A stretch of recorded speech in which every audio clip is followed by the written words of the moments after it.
जो लोगों ने नहीं लिखा है या कुछ लोगों का ध्यान उनके ऊपर नहीं गया है, तो आपके ही शहर की डॉक्टर अमिता दुबे जी ने एक उपन्यास रचा है, एकांतवासी शत्रुघ्न। एक विनय पत्रिका का पद है जिसका वाचन मैं आपके सामने करती हूं, जिसमें तुलसीदास जी ने शत्रुघ्न की वंदना की है। जयति जय शत्रु करि केसरी शत्रुघ्न, शत्रुतम तुहिन कर किरण केतु, देव महिदेव महिधेनु सेवक सुजन, सिद्ध मुनि सकल कल्याण हेतु।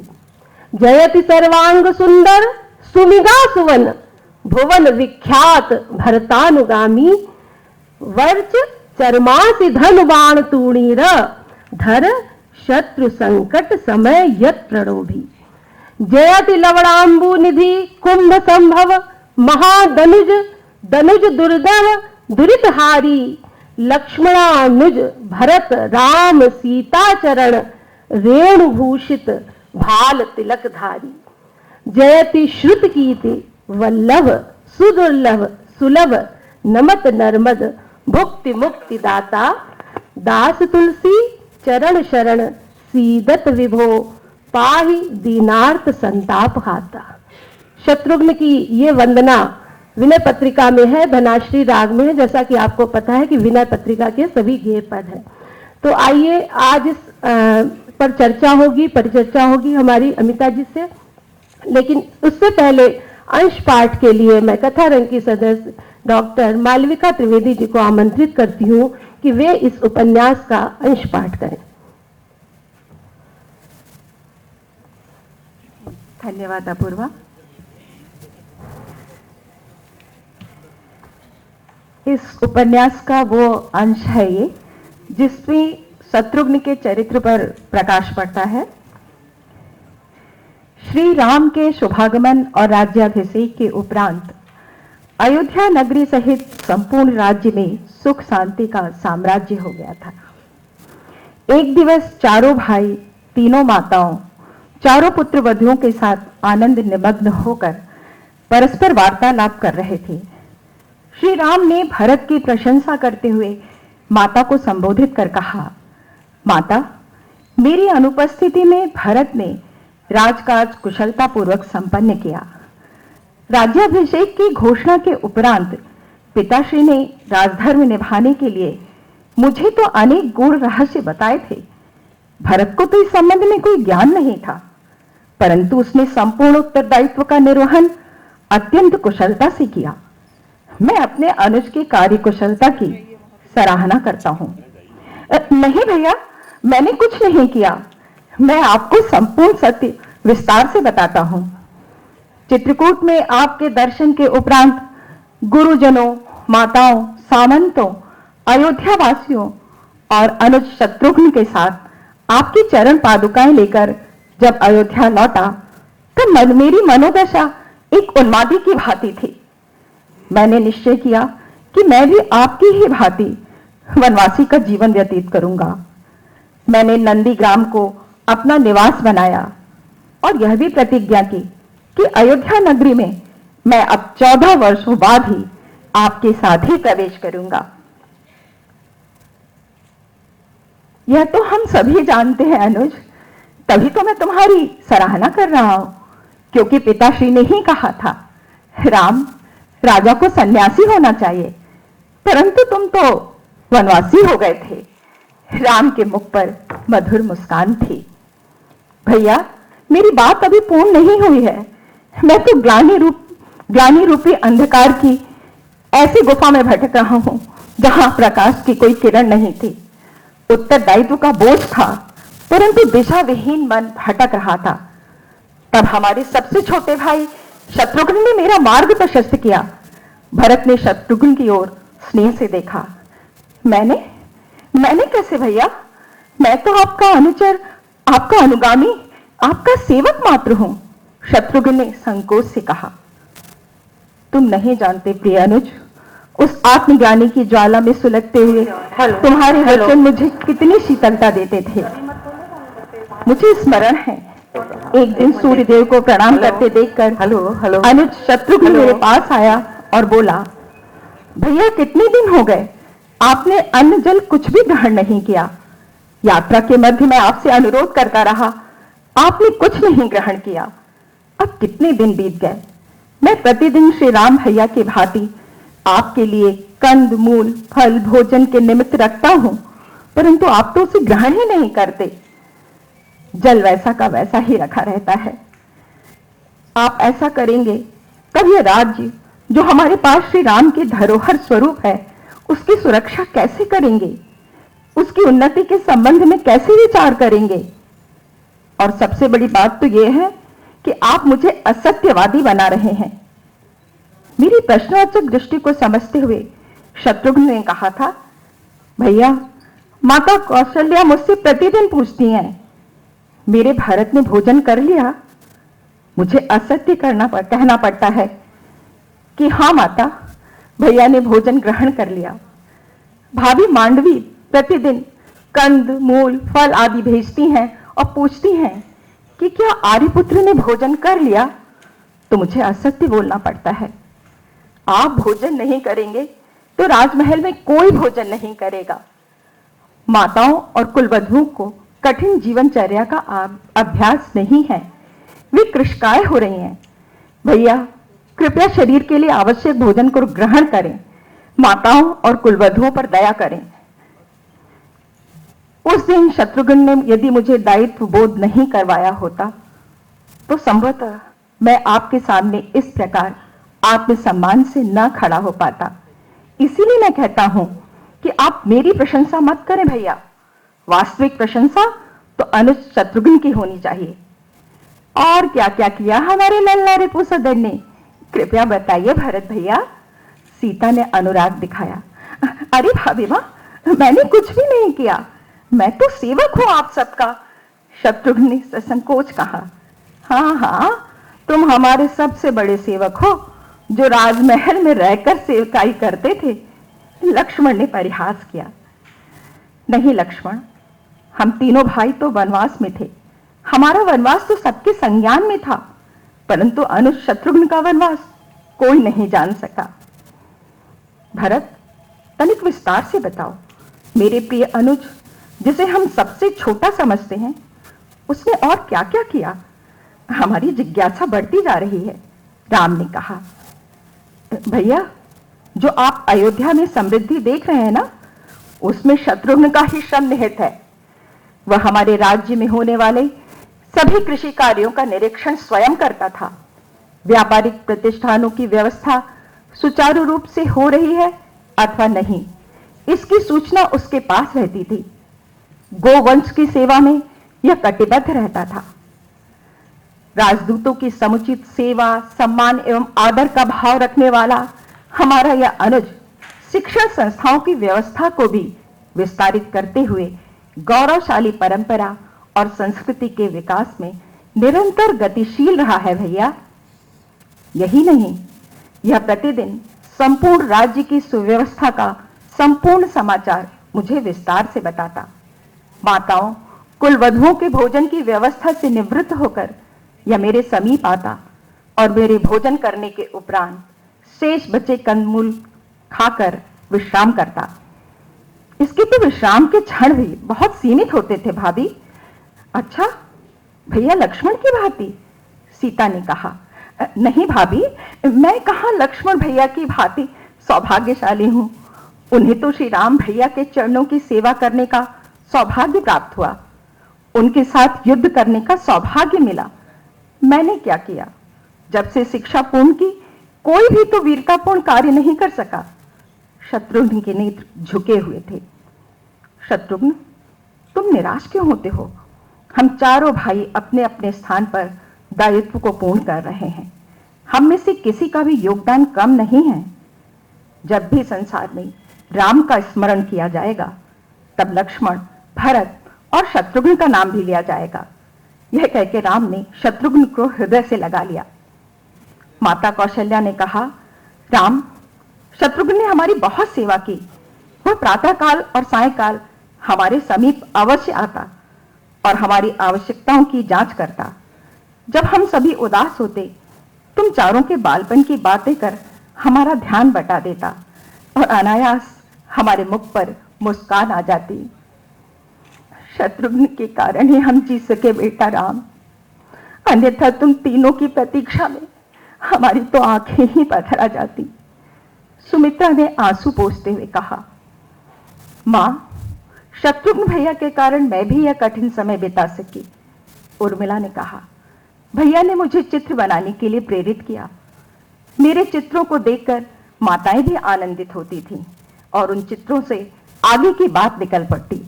इस प्रकार हमारा समय व्यतीत हो जाता। मांडवी ने भी शत्रुघ्न की प्रशंसा करते हुए कहा, माता, शत्रुघ्न भैया तो हमारा सेतु बने।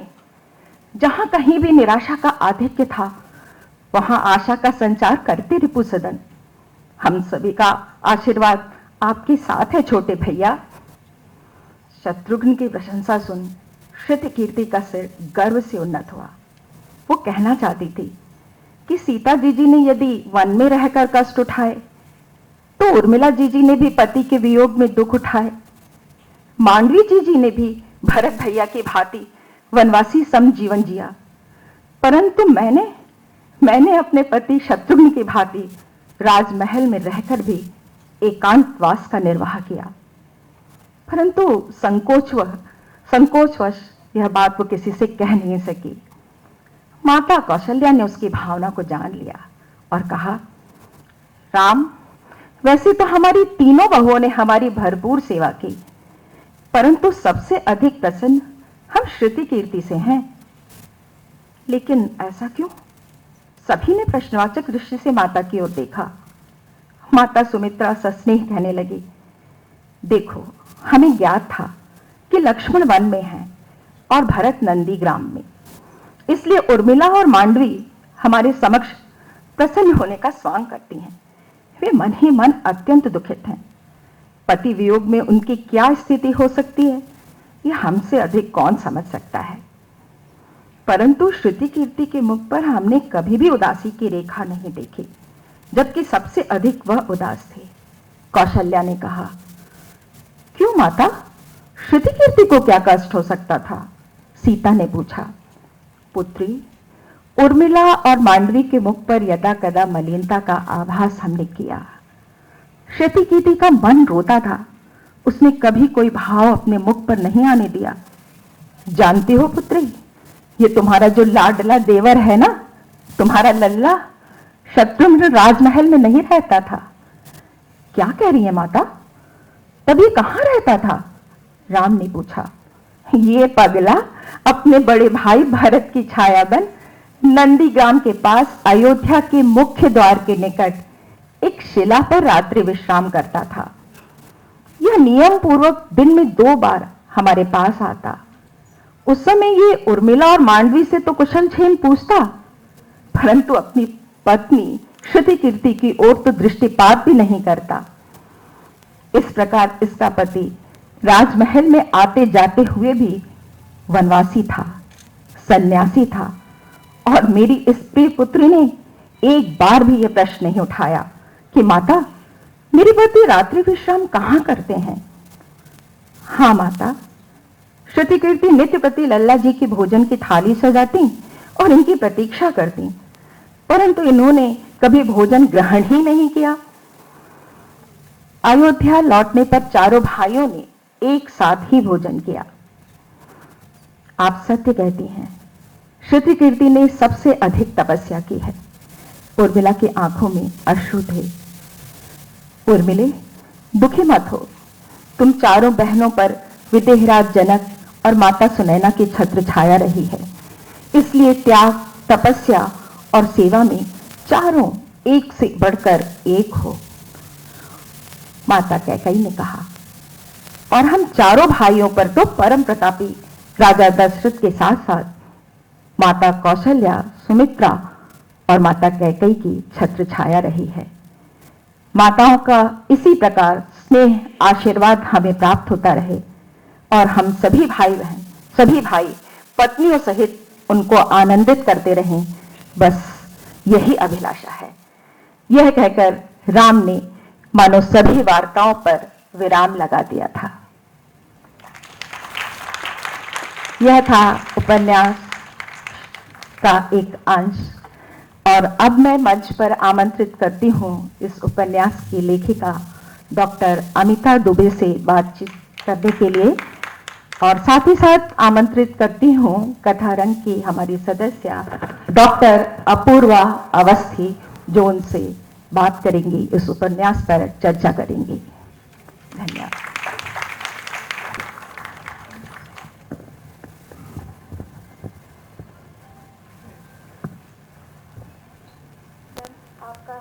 स्वागत करते हैं हम।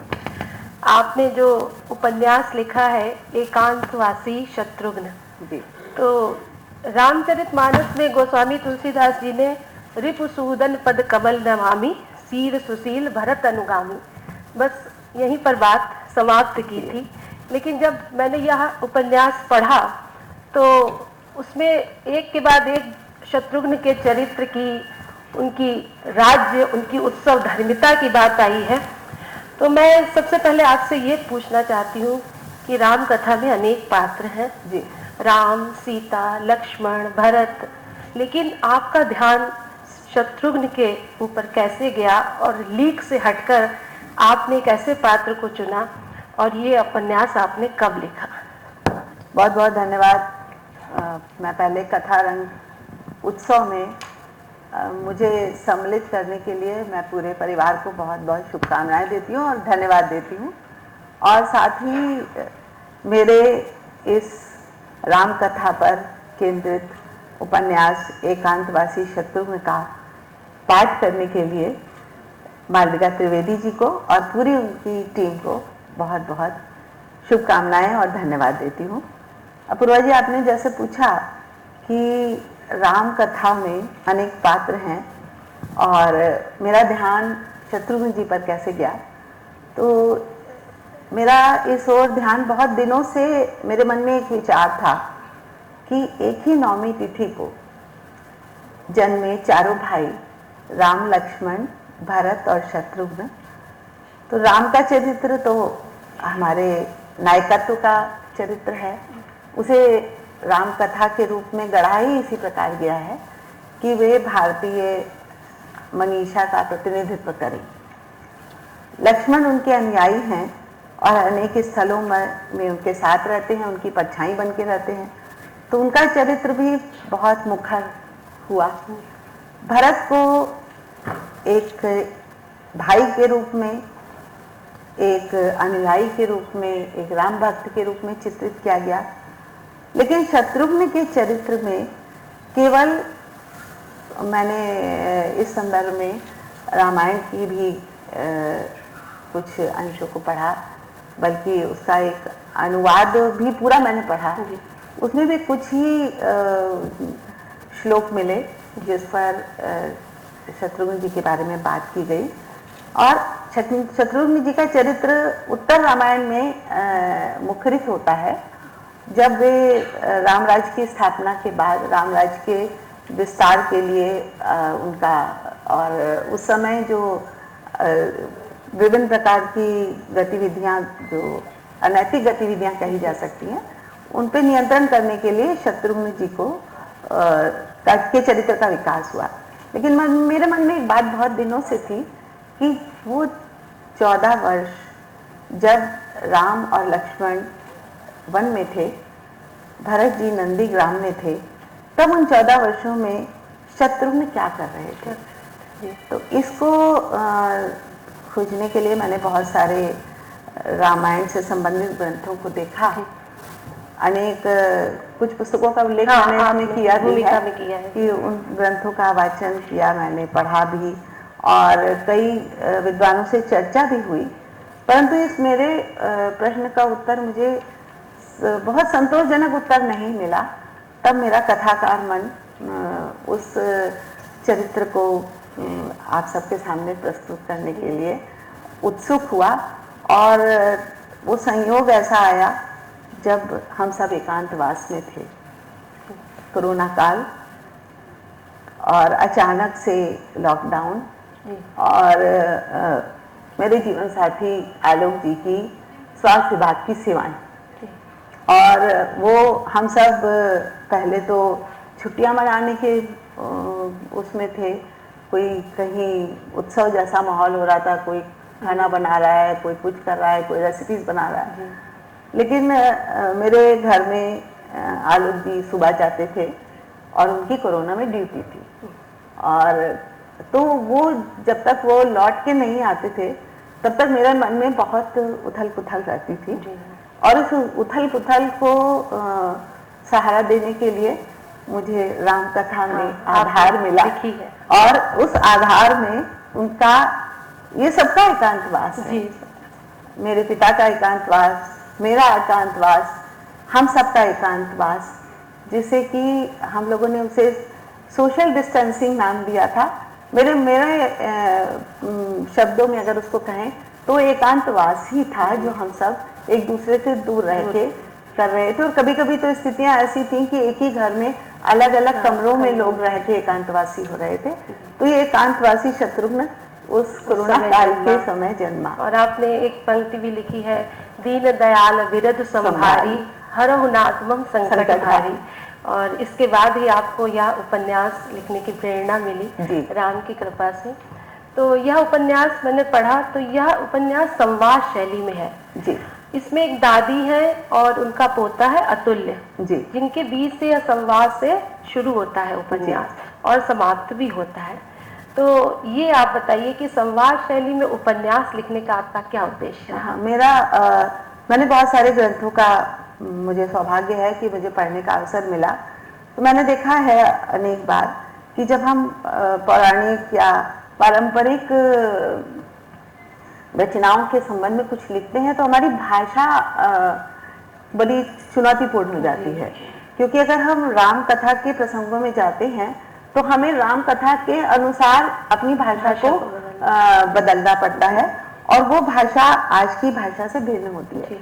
तो मुझे लगा कि इसको संवाद शैली में हम अपनी युवा पीढ़ी को जोड़ते हुए अपने पाठकों के समक्ष राम कथा को इस रूप में, मेरे दृष्टिकोण से ये शत्रुघ्न की दृष्टि से राम कथा है।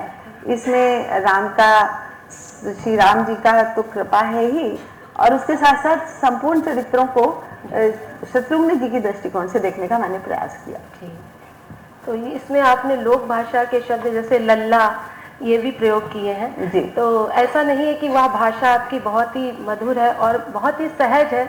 जब आप इस उपन्यास को पढ़ेंगे, आपने शत्रुघ्न के पुत्र, दोनों पुत्रों का वर्णन किया है, शत्रुघाती और सुबाहु, और किन किन स्थानों पर उन्होंने जाकर राज्य का विस्तार किया। और राम वनगमन के बाद भरत जब नंदीग्राम में थे तो शत्रुघ्न एक शिला पर सोते थे, आपने ऐसा लिखा है। और वह राजमहल और भरत के बीच एक सेतु का कार्य करते थे। तो उन्होंने दोनों जिम्मेदारियों को निभाया।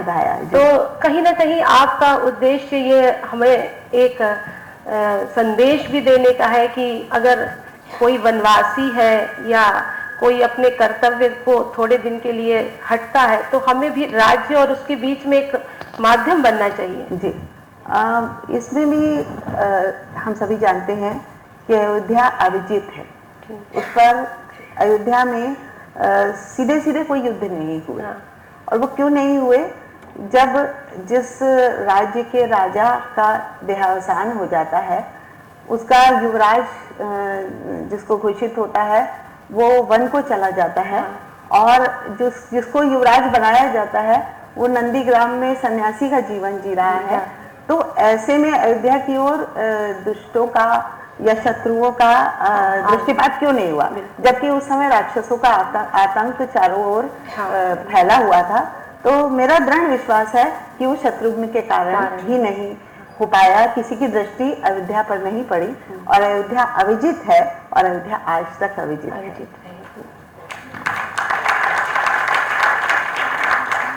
एक प्रश्न और है कि राम के साथ सीता, भरत के साथ मांडवी और उर्मिला का तो वीर वर्णन साकेत में है ही, लेकिन शत्रुघ्न की पत्नी श्रुतकीर्ति की ओर किसी का ध्यान नहीं गया। लेकिन आपने इस उपन्यास में उनका भी वर्णन किया है। और एक जगह आप लिखती हैं कि परिवार और समाज के मूल्यों का वर्णन जो है कि कहती हमारे भाग्य और कर्म के बीच हमारा पुरुषार्थ सेतु बनाता है। तो ऐसे आपने सूत्र वाक्य भी बीच बीच में इस उपन्यास के माध्यम से लिखे हैं जो हमको प्रेरित करते हैं। ये मेरा सौभाग्य है कि मुझे कुछ ऐसे साहित्य का पारायण करने का अवसर मिला है जिनसे मुझे सूत्र शैलियों का भान भी हुआ, और मुझे लगा कि हम केवल अगर हम कहें कि सूक्ति की बातों पे ही हम अपने को केंद्रित करें, जब हम उसे कथा सूत्र में पिरोते हैं तो वो ज्ञान की बातें हमारे व्यवहार में चरितार्थ होती हैं। और राम कथा तो हमारे भारतीय परिवेश की एक ऐसी कथा है जिसे हम भारतीय संस्कारों की, भारतीय पुरुषार्थ की और भारतीय जीवन पद्धति की आचार संहिता कह सकते हैं। तो मुझे रामचरितमानस का उत्तरकांड बहुत अधिक प्रभावित करता है क्योंकि उसकी एक एक चौपाई, एक एक दोहे में हमारे जीवन का सार है। तो इसलिए ये सूक्तियाँ और ये जो हमारे शब्द विन्यास हैं ये हमें हमेशा से प्रेरित करते हैं।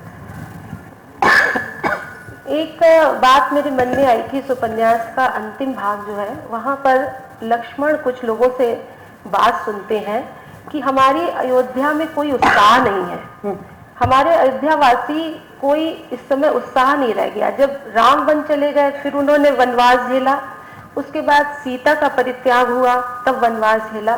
तो वह बात सुनकर जब लक्ष्मण राम को ये बात बताते हैं कि हमारे अयोध्यावासी ऐसा कह रहे हैं, और फिर राम अश्वमेध यज्ञ का प्रारंभ करने की योजना बनाते हैं। तो ये उत्सव धर्मिता भी आपने इसको अपने उपन्यास में जैसे हम लोगों ने जब कोरोना काल के बाद अपने जीवन में उल्लास को हमने धीरे धीरे ही प्रवेश किया। कोरोना का समय बहुत भीषण समय था पूरे विश्व के लिए और साहित्य के लिए भी, लेकिन साहित्य के लिए उर्वरा भूमि बन गया कोरोना का समय, क्योंकि उस काल में जितनी रचनाएं लिखी गई, बहुत सारे ग्रंथ आए, लोगों को अवसर मिला, जो लेखन की ओर प्रवृत्त थे उनके लिए अध्ययन का और लेखन का एक अवसर मिला। क्योंकि जब हम एकांतवासी होते हैं तो हम आत्ममंथन और आत्मचिंतन करते हैं। तो यही उत्सव धर्मिता मुझे राम कथा में भी देखने का मेरा दृष्टिकोण रहा। हाँ, उत्सव प्रियमान हुआ। एक और बात मेरे मन में आई कि शत्रुघ्न जो थे तो उनको सीता का परित्याग बहुत खला। आपके उपन्यास में ये है कि उन्होंने बहुत ही ज्यादा इसका विरोध किया, और बाद में जब वो एकांतवासी फिर होते हैं तब वो कहते हैं कि मेरा मन अब अयोध्या में नहीं लगता क्योंकि मेरी माँ को, मेरी सीता को यहाँ पर उचित सम्मान नहीं मिला। तो यह कहीं ना कहीं आप भारतीय संस्कृति और स्त्री के प्रति आपके मन में जो भाव थे वो इस उपन्यास के माध्यम से। मेरा मानना ये है कि जब हम स्त्री चरित्रों का जो लेखक हैं, लेखक के रूप में हम स्त्री चरित्रों का या किसी भी पात्र का हम जब व्यक्तित्व विकास करते हैं तो निश्चित रूप से उसमें हमारी भारतीय परंपरा और भारतीय संस्कृति का प्रवेश निश्चित रूप से होना ही चाहिए, क्योंकि हमारे सारे पात्र, हमारे सारे चरित्र, हमारी सारी घटनाएं के भारतीय परिवेश की हैं।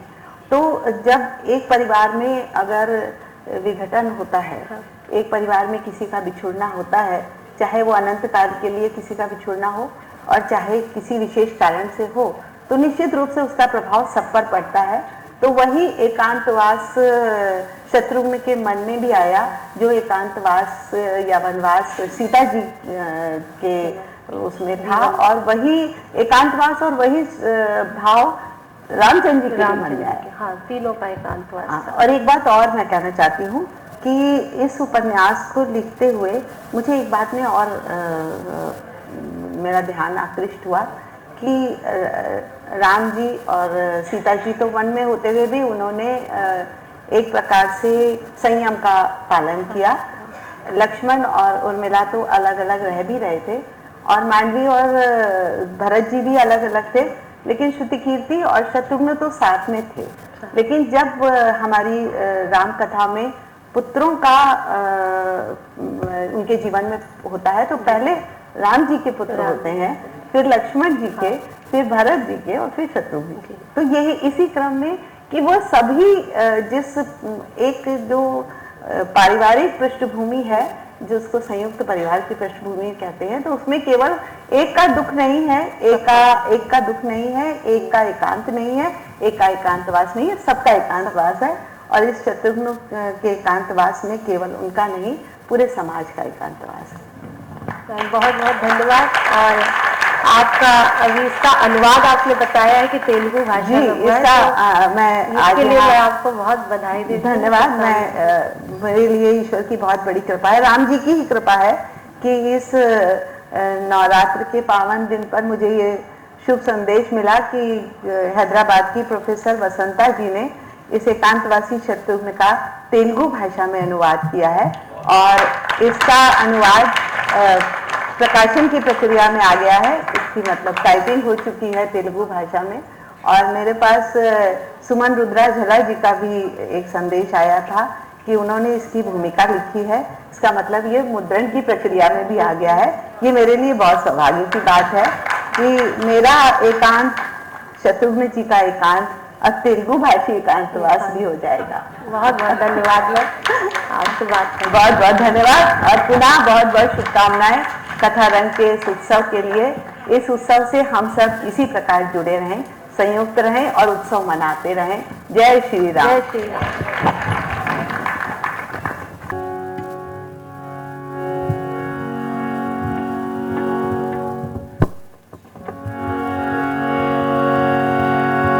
आज कथा रंग के इस कार्यक्रम में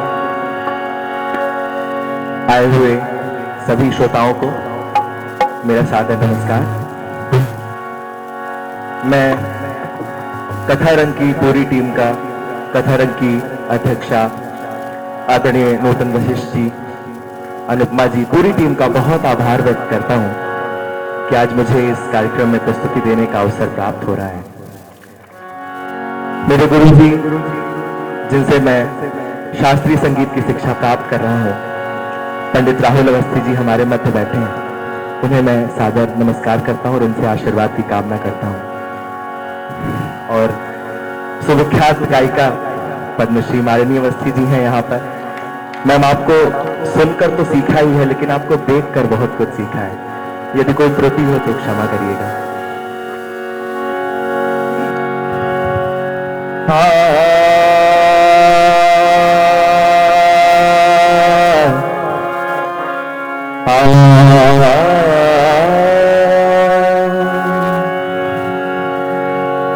जय हो राम तुम्हारी जय हो, जय हो राम तुम्हारी जय हो। वसुधा हसे सुधारस बरसे, जग से दूर अमय हो। जय हो राम तुम्हारी जय हो। बोलिए सियावर रामचंद्र की जय हो। राम तुम्हारी जय हो, जय हो राम तुम्हारी जय हो, जय हो राम तुम्हारी जय हो, जय हो राम तुम्हारी जय हो। वसुधा हसे सुधारस बरसे, वसुधा हसे सुधारस बरसे, जग से दूर अमय हो। जय हो राम तुम्हारी जय हो, जय हो राम तुम्हारी जय हो। बोलो राम सीताराम, बोलो राम राम राम, बोलो राम सीताराम, बोलो राम राजा राम।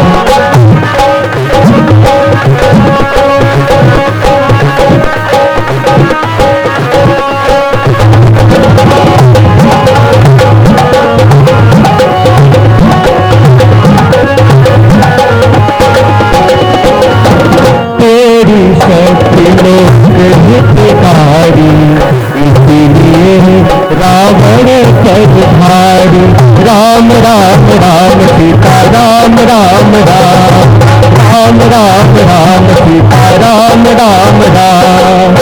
तेरी शक्ति लोक हितकारी, इसीलिए रावण पर भारी। हारी तुमसे असुर साधना, हारी तुमसे असुर साधना, जग से दूर अमर हो। जय हो राम तुम्हारी जय हो, जय हो राम तुम्हारी जय हो। मुझे लगता है कि पंक्ति सबको याद हो गई होगी, तो इस पर आप सब मेरे साथ जाइए। जय राम तुम्हारी जय हो, जय हो राम तुम्हारी जय हो, जय हो राम तुम्हारी जय हो, जय हो राम तुम्हारी जय हो।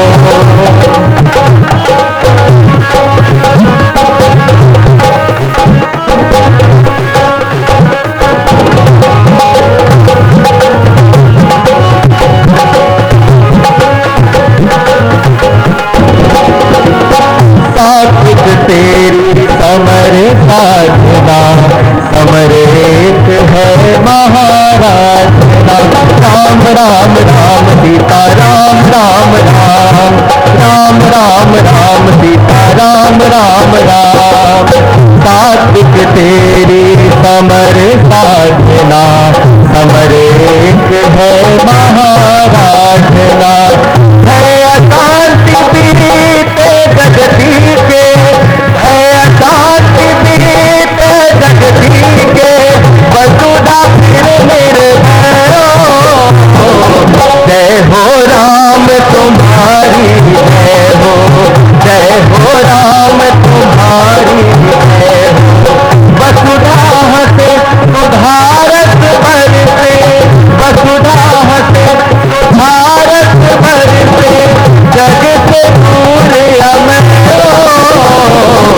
जय हो राम तुम्हारी जय हो, जय हो राम तुम्हारी जय हो, जय हो राम तुम्हारी जय हो, जय हो राम तुम्हारी जय हो, जय हो राम तुम्हारी जय हो, तुम्हारी जय हो, तुम्हारी जय हो, तुम्हारी जय हो।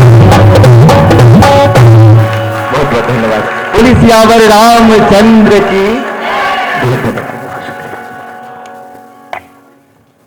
बहुत सुंदर प्रस्तुति। अब इसके बाद एक बार जोरदार तालियां दीपक भैया के लिए। इसके बाद कार्यक्रम की श्रृंखला में आगे बढ़ते हैं और इस श्रृंखला में हमारे मध्य आ रहे हैं कथारंग, जिसके माध्यम से आप इतनी सुंदर सुंदर प्रस्तुतियां देख रहे हैं और आगे भी देखेंगे। इसके मूल में जो भाव है वो है अनुभव और ऊर्जा का संगम। ये संगम पुरानी पीढ़ी और नई पीढ़ी का संगम है, अभ्यस्त हाथों एवं कच्ची मिट्टी का संगम है और पके हुए विचारों एवं नवीन पात्रों का संगम है। इस संगम में अनुभव ऊर्जा का पथ प्रशस्त करता है। आज की जो ये अगली प्रस्तुति है ऐसी ही ऊर्जा से भरे एक नवांकुर की है, जिसके पथ का प्रदर्शन उसी अनुभव ने किया है जिसकी हम बात कर रहे हैं। ये प्रस्तुति है एक लोक कथा की। लोक कथाएं जो विस्मृत होती जा रही हैं और विलुप्त होती जा रही हैं।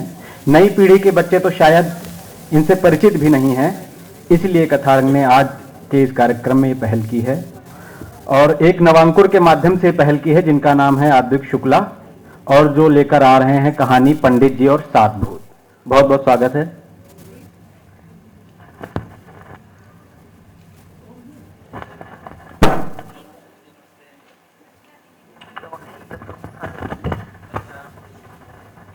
आप सभी को मेरा प्रणाम। मैं Advik Shukla class 3 city Montessori school का स्टूडेंट हूँ। आज मैं आपको एक लोक कथा सात भूत और पंडित जी की कहानी सुनाने जा रहा हूँ। पता है, यह कहानी मेरे बड़े नानू मुझको अक्सर सुनाया करते थे, तो अब मैं आपको यही कहानी सुनाने जा रहा हूँ। एक गांव में एक पंडित और एक पंडिताइन रहती थी। पंडित बस घर में बैठ के बातें बनाते थे। ऐसा नहीं था वो कुछ करना पाते, करना चाहते तो पूजा पाठ करके 2-4 पैसे कमा लेते, लेकिन बेचारी पंडिताई इधर उधर काम करके 2-4 पैसे कमाती, उसी से वो अपना खाना पी के सो जाते। कभी कभार तो उसको पैसे ही नहीं मिलते तो बेचारे भूखे सो जाते। एक बार तो पंडिताई ने 2 दिन से कुछ खाया नहीं तो उसको पंडित जी पे बहुत गुस्सा आई।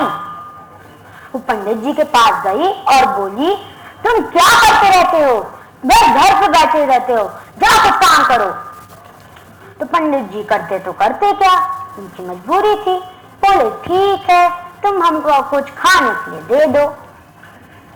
पंडिताइन कहीं से आटा मांगा, कहीं से घी मांगा, इन सबको मिला के 10 पराठे बनाए, एक अपने लिए रख लिया, 2 पंडित जी को खाने के लिए दे दिए और 7 पंडित जी को बांध दिए।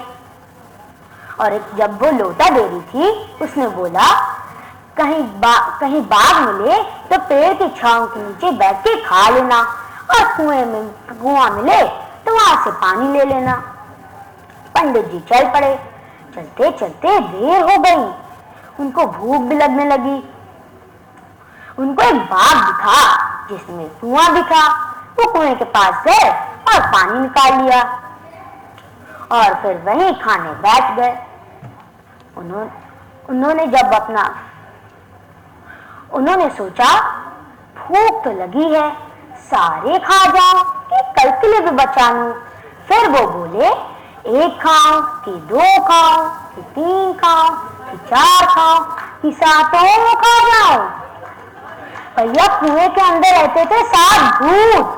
वो सोचे, अरे ये कौन बड़ा राक्षस आ गया, ये तो हम सबको खाने की बात कर रहा है। वो तुरंत कुएं से बाहर निकल के आए और पंडित जी से बोले, अरे महाराज आप हमको क्यों खाने की बात कर रहे हैं, हमसे क्या गलती हो गई। पंडित जी से चला, वो समझ गए क्या बात है। पंडित जी फिर वो बोले, देखो हम काम करने के लिए निकले थे, काम करना पसंद नहीं है। भूत बोले, हम आपकी सहायता अभी कर देंगे।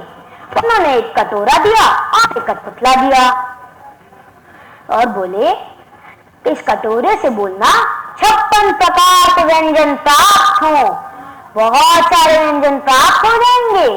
पंडित जी बोले ठीक है। वो अपना चल पड़े। फिर चलते चलते रात हो गई। वो एक गांव में पहुंचे।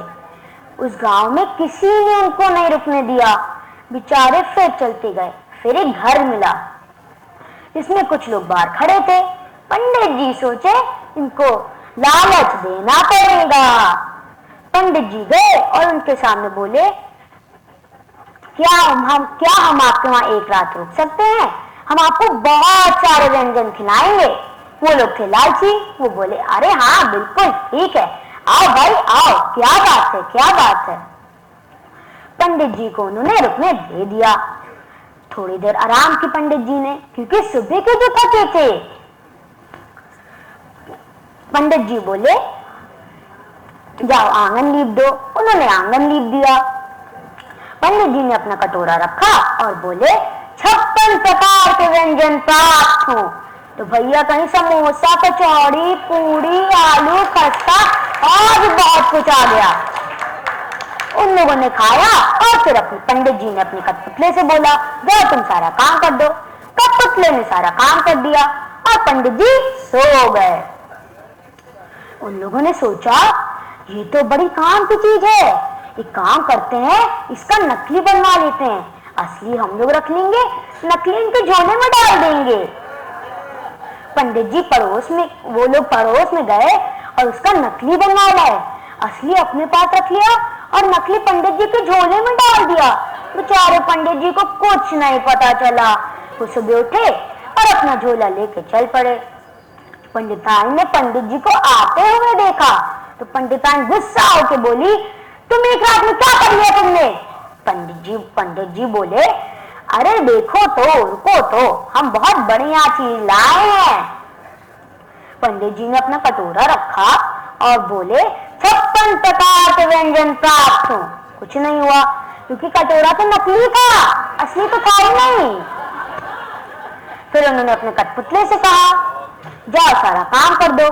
कठपुतला भी खड़ा रहा क्योंकि वो भी नकली था, असली तो था ही नहीं वो। पंडिताइन ने कटोरा और कठपुतला उठाकर फेंक दिया और फिर पंडित जी से बोली, जाओ कुछ काम ढूंढ के आओ। पंडित जी फिर चल पड़े, फिर उसी गांव में गए, उसी कुएं में गए और बैठ के बोले, एक खाओ कि दो खाओ कि तीन खाओ कि सातों खा जाओ।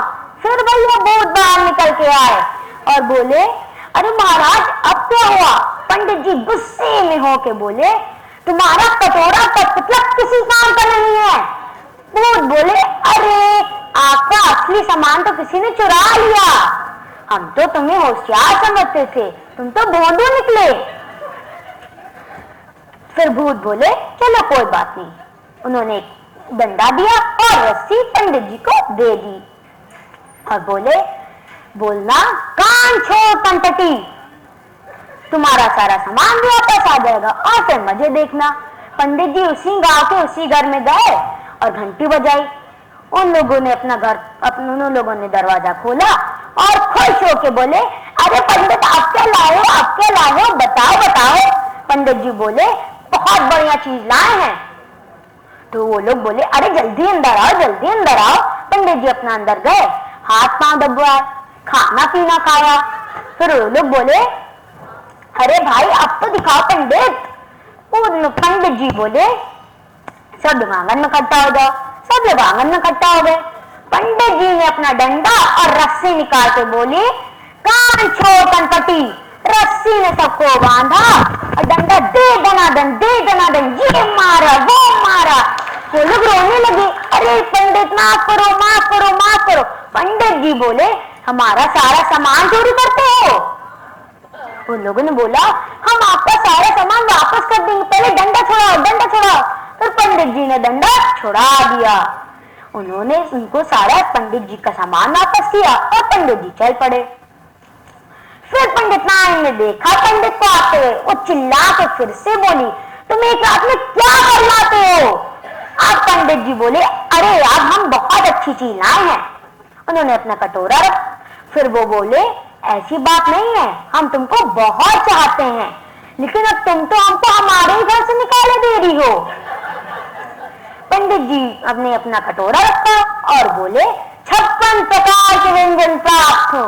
तो भैया समोसा, कचौड़ी, आलू पूरी, खट्टा और बहुत कुछ आ गया। तो उन्होंने खा के टनाटन हो गए। पंडित जी जैसे पंडिताइन जैसे ही काम करने गई, पंडित जी बोले, अरे रुको, हम एक और चीज लाए हैं। अपना कठपुतला निकाला और बोले, सजाओ, सारा काम कर दो। कठपुतला उठ के दौड़ के झाड़ू कर दिया, पोछा कर दिया, बर्तन कर दिया। पंडिताइन बहुत खुश हो गई। पंडित जी बोले, देखा तुम्हारे लिए क्या लाए हैं। अब जैसी जिंदगी पंडित और पंडिताइन को मिली, वैसे सबको मिल जाए। इस कहानी से हमने यह सीखा कि हम कभी भी आराम नहीं करना चाहिए, हमें अपना काम अपने आप करना चाहिए। ये तो एक कहानी थी, कभी हमें भूत और ये भूत थोड़ी ना मिल जाएंगे देने के लिए। धन्यवाद।